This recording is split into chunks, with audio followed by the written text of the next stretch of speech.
여러분 안녕하십니까. 강신업 변호사입니다. 자, 세 개의 특검이 지금 활동을 하고 있죠. 내란 특검, 김건희 여사 특검, 그리고 최상병 특검입니다. 이 특검에서 3개월 동안 무려 18,982건의 통신 조회를 한 것으로 드러났습니다. 순직 해병 특검이 최다랍니다. 아니, 특검이 무슨 전가의 보도도 아니고 무슨 염라대왕도 아니고 무슨 통신 조회를 이렇게 어마어마하게 합니까? 다시 말해서 통신조회라고 하는 것은 범죄를 수사함에 있어서 요거는 좀 한번 조회를 할 필요가 있다. 누구하고 아는 사이인지, 누구하고 어떤 사이인지를 알아보기 위해서 통화 내역이 있는지, 언제 어떻게 통화를 했는지, 요게 통신조회예요. 그런데 그걸 순직해병 특검이 1209건을 했답니다. 아니, 순직해병이 이거 별것도 아니고 거의 다 수사된 거 아닙니까? 이미 검찰에서 다 수사됐던 거예요, 사실은. 그걸 특검으로 갖고 온 것도 웃기는 건데 무슨 1209건을 통신조회를 합니까? 내란 특검이 7,815건, 김건희 특검이 958건의 통신조회를 했다는 겁니다. 통신조회는요, 필요한 경우 최소한에 그쳐야 되는 겁니다. 아니, 통신조회를 이렇게 남발하는 경우도 있습니까?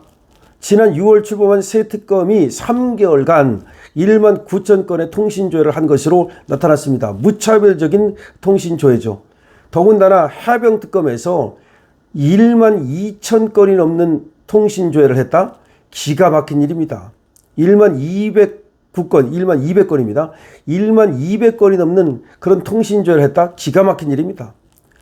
신성범 국민의힘 의원실이 SKT, KT, LGU 플러스에서 제출받아서 공개한 자료에 따르면 새 특검이 지난 7월부터 9월 22일까지 단 3개월 동안에 한 통신조회가 18,982건에 해당합니다.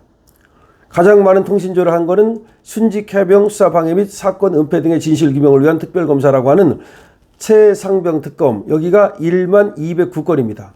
다음으로는 내란 특검, 윤석열 전 대통령 등에 의한 내란 A1 행위의 진상규명을 위한 특별검사라고 하는 이 내란 특검에서 7,815건. 그 다음에 이제 김건희 여사와 명태균 건진법사 관련 국정농단 및 불법 선거 개입 사건 등 진상규명을 위한 특별검사라고 하는 김건희 여사 특검에서 958건. 그런데 김건희 여사 특검에서 명태균은 어디 갔습니까? 이해를 할 수가 없어요. 어쨌든 통신사별로는 말이죠. SKT가 순직해병 특검 5,284건, 내란 특검 4,031건, 김건희 특검 459건을 제공했고, KT는 순직 3,362건, 내란 2,287건, 김건희 316건을 보냈습니다. LG 플러스에서는 순직 1,563건, 내란 1,497건, 김건희 183건을 제공했다고 알려왔습니다. 그런데 통신자료조회는 법원의 영장이 필요한 통신사실 확인자료와 달라서 수사정보기관이 수사 방첩 목적으로 영장 없이 확인할 수 있어요. 통신자료조회는 법원의 영장이 필요 없어요. 그래서 수사정보기관이 수사 목적, 방첩 목적으로만 할 수 있거든요. 해당 자료에는 가입자의 이름, 주민등록번호, 주소, 가입 일자, 해지 일자가 포함되어 있습니다. 때문에 이 통신자료를 조회하면 사생활 침해 가능성이 굉장히 높습니다. 주민등록번호도 있으니까, 주소도 있으니까.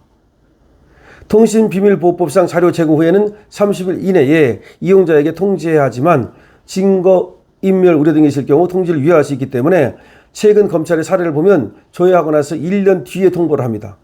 그러니까 지금까지 아직 조회 사실 여부를 누가 지금 조회를 당했는지를 알 수가 없는 겁니다. 최근 3개월 동안에 조회를 한 거니까 이거를 보통 1년 정도 지나서 당신에 대해서 조회를 했습니다라는 것을 통보해 줍니다. 그러니까 아직 아무도 통보를 받지 않았는데 지금 많은 사람들이 아마 조회를 당했을 것으로 생각이 돼요. 그러니까 김건희 여사 또는 지금 최상병 관련해서 그 다음에 또 내란 관련해서 누구와 누가 통화를 했는지 그걸 알아보기 위해서 통신 자료 조회를 했다는 거예요. 이제 그건데 그걸 하게 되면은 그 사람의 주민등록번호, 그 다음에 이름 이런 것들을 주소 다 알게 되는데 그것만 알게 되는 게 아니라 그 사람과 통화를 했는지 여부 이런 것들을 알게 되는 거죠. 자, 다시 한번 말씀드립니다. 이번에 새로 지금 긴급 나온 소식입니다.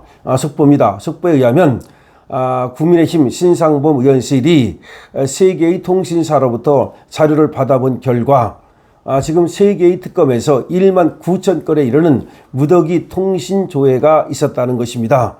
그래서 3군데 있지 않습니까? 이 3군데 SKT, KT, LGU 플러스 여기서 저 수사기관에다가 제공한 통신 조회가 19,000건에 이르고 그중에서도 최상병이 가장 많다.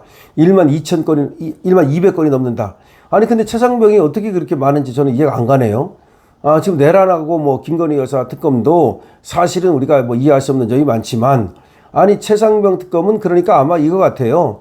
그 김영훈 목사라든가 이영훈 목사라든가 그다음에 김장겸 목사라든가 이런 분들에 대해서도 뭐 전화를 했다 안 했다 뭐 그런 거 가지고서 또 뭐 참고인 소환을 한다 난리를 떨지 않았습니까? 그래서 이영훈 목사, 순복음, 그 다음에 또 극동방송의 김장겸 목사, 이런 원로 목사들까지도 또 소환을 하고, 또 그 자택도 압수수색을 하고, 또 교회도 압수수색을 하고, 뭐 그렇지 않습니까? 아마 그게 이제 통신 조회를 해가지고서, 통화 내역이 있는지 뭐 이런 것들을 알아보고, 그 다음에 그분들의 인적사항도 이런 식으로 알아보고, 뭐 그런 것 같은데, 너무나 무차별적이지 않느냐라는 얘기가 나오는 겁니다. 제한을 할 필요가 있지 않느냐. 그런 얘기가 있습니다. 그러니까 3개월, 불과 3개월 만에 저렇게 엄청난 통신조회를 했다는 것이 사생활 침해에 어떤 우려가 있다는 얘기입니다. 여러분들은 어떻게 생각하십니까? 지금 그런데 아시다시피 파견 나가 있던 검사들이 전부 다 돌아가겠다라고 사실상 얘기를 하고 있습니다. 김건희 여사 특검 40명은 입장문을 냈고요. 그리고 내란 특검은 어제 7명이 모두 검은 넥타이를 차고 나와가지고서 상복 차림으로 사실상 항의를 했고요. 지금 최상병 특검도 흔들리고 있고요. 특검에서 저렇게 통신 조회나 하고 저런 거 하다가 멘탈 붕괴가 오지 않았을까, 현타가 오지 않았을까라는 생각이 드는데요.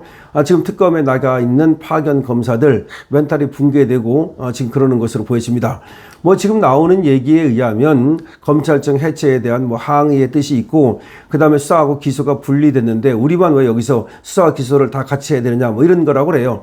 물론 그거 맞습니다. 검찰청 해체에 대해서 항의하는 뜻이 있고 당연히 뭐 그건 너무나 당연한 것인데요. 그거 말고도 저는 어떤 생각이 드느냐면 거기 가가지고 수사한다는 것이 보니까 그냥 잡다한 말하자면 그냥 거래 털기 말하자면은 뭔가 그 먼지떨이식 수사 같은 느낌을 받지 않았나. 이것도 통신자료 조회도 필요한 선에서는 할 수 있지만 무더기로 이렇게 하는 거 보면은 이게 먼지떨이 아니냐라는 그런 느낌을 받으면서 수사에 대한 자긍심과 자부심이 없어지고 결국은 이거 계속 하다가는 내가 이게 뭐 검사인지 뭔지 모르겠다 이런 생각도 들고 그 다음에 후환도 두렵지 않았을까 저런 식의 수사하는 것이 결과적으로는 정치 검사로 찍히고 결과적으로는 또 그 결말이 별로 좋지 않거든요. 그런 것 때문에 지금 멘탈이 붕괴된 것이 아닌가 싶은데요. 어쨌든 충격적인 뉴스입니다. 지금 새 특검이 그야말로 1만 9천 건에 이르는 무더기 통신자료 조회를 했다는 소식입니다. 여러분들 이에 대해서 어떻게 생각하십니까? 강신업 TV에 대해서는 좋아요, 구독을 부탁드립니다.